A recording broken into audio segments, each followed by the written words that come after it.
Hello ছাত্রবৃন্দ, আমার আজকের প্রথম ক্লাস নবম শ্রেণীর সংখ্যা পদ্ধতি নাম্বার সিস্টেম চ্যাপ্টার 1 ইন্ট্রোডাকশন। কোনো অধ্যায় করার আগে সেই অধ্যায়ের বিষয়গুলি সম্পর্কে সঠিকভাবে না জানতে পারলে তোমার কাছে অঙ্কগুলি অধরা মনে হবে। এই অধ্যায়ের অঙ্কগুলি করার জন্য এই টপিকগুলি যেগুলি আমি আজকে তৈরি করেছি সেগুলি তোমাদের ভালোভাবে বুঝতে হবে, তাহলেই অঙ্কগুলি একদম ইজি মনে হবে। প্রথমে জানতে হবে স্বাভাবিক সংখ্যা কী। স্বাভাবিক সংখ্যা মানে ন্যাচারাল নাম্বার, 0, 1, 2, 3, 4 এভাবে যত লেখা যায় সবগুলি হচ্ছে স্বাভাবিক সংখ্যা। এরপরে হচ্ছে অখণ্ড সংখ্যা। অখণ্ড সংখ্যা কিন্তু হোল নাম্বার শুরু হয় 0, 0, 1, 2, 3, 4 এভাবে যত খুশি লেখা যায় সেগুলি হচ্ছে হোল নাম্বার মানে অখণ্ড সংখ্যা। তাহলে কি বুঝলাম? স্বাভাবিক সংখ্যা 1 থেকে শুরু হয় আর অখণ্ড সংখ্যা 0 থেকে শুরু হয়। এরপর হচ্ছে পূর্ণ সংখ্যা। পূর্ণ সংখ্যা আমরা Z দিয়ে চিনি। পূর্ণ সংখ্যা ধনাত্মকও হতে পারে, ঋণাত্মকও হতে পারে। যেরকম 0, +1, +2, +3, +4, +5, আবার -1, -2, -3, -4, -5 এগুলো হচ্ছে পূর্ণ সংখ্যা। এরপরে যেটা আছে এটা হলো মূলত সংখ্যা, রেশনাল নাম্বার। রেশনাল নাম্বার কী এটা আগে জানতে হবে। রেশনাল নাম্বার কী, মূলত সংখ্যা কী? যে সকল সংখ্যাকে p/q আকারে প্রকাশ করা যায় এবং pq অখণ্ড সংখ্যা হয়, যেখানে q ≠ 0 হয়, সেই সংখ্যাকে বলা হয় মূলদ সংখ্যা। এক্সাম্পল হিসেবে আমি বলতে পারি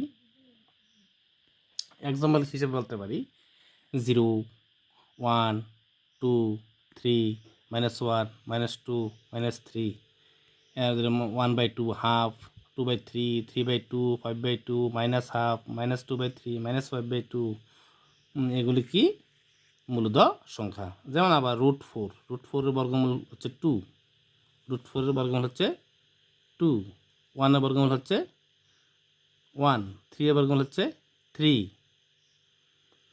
16 এর বর্গমূল হচ্ছে 4। সুতরাং √4, √1, √9, √16 এগুলি কি মূলদ সংখ্যা। এরপরে হচ্ছে আমাদের অমূলদ সংখ্যা। যে সংখ্যাগুলি মূলদ নয় এগুলি অমূলদ সংখ্যা, আমরা জানি। এছাড়াও অন্যভাবে যদি আমরা অমূলদ সংখ্যার একটা ডেফিনেশন দিই, এটা এভাবে দেওয়া যায় যে সংখ্যাগুলিকে p/q আকারে প্রকাশ করা যায় না, যেখানে pq অখণ্ড সংখ্যা নয় এবং যেখানে q ইজগুলো 0 হয়, সেই সংখ্যাগুলিকে আমরা অমূলদ সংখ্যা বলতে পারি।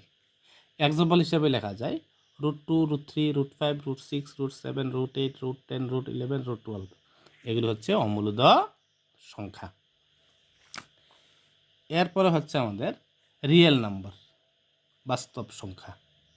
আমি আগেই বলে রাখি বাস্তব সংখ্যার মধ্যে মূলদ এবং অমূলদ উভয় সংখ্যাই বর্তমান, অর্থাৎ মূলদ এবং অমূলদ সংখ্যা নিয়েই বাস্তব সংখ্যা গঠিত হয়।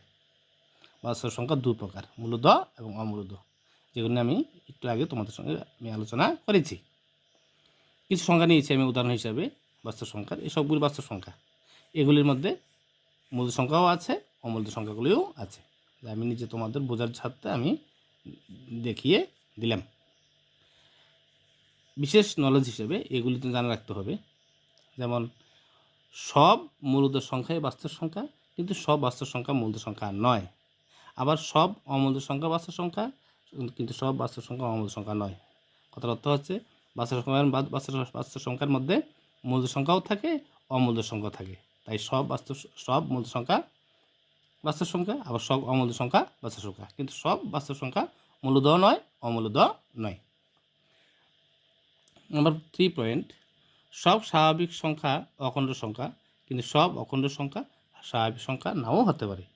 ঠিক, সব স্বাভাবিক সংখ্যা অখণ্ড সংখ্যা, কিন্তু সব অখণ্ড সংখ্যা স্বাভাবিক সংখ্যা নয়।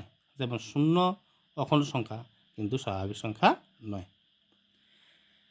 আরেকটা পয়েন্ট আছে, এটাও তোমাদের এই মনে রাখা দরকার, তাই আমি দিয়েছি এগুলি।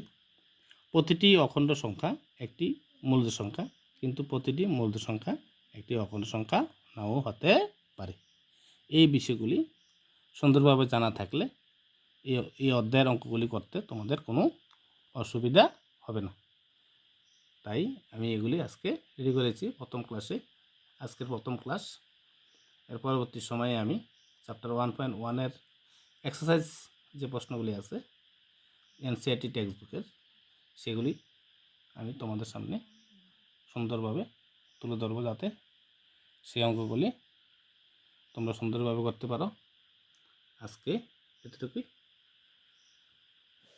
Thank you.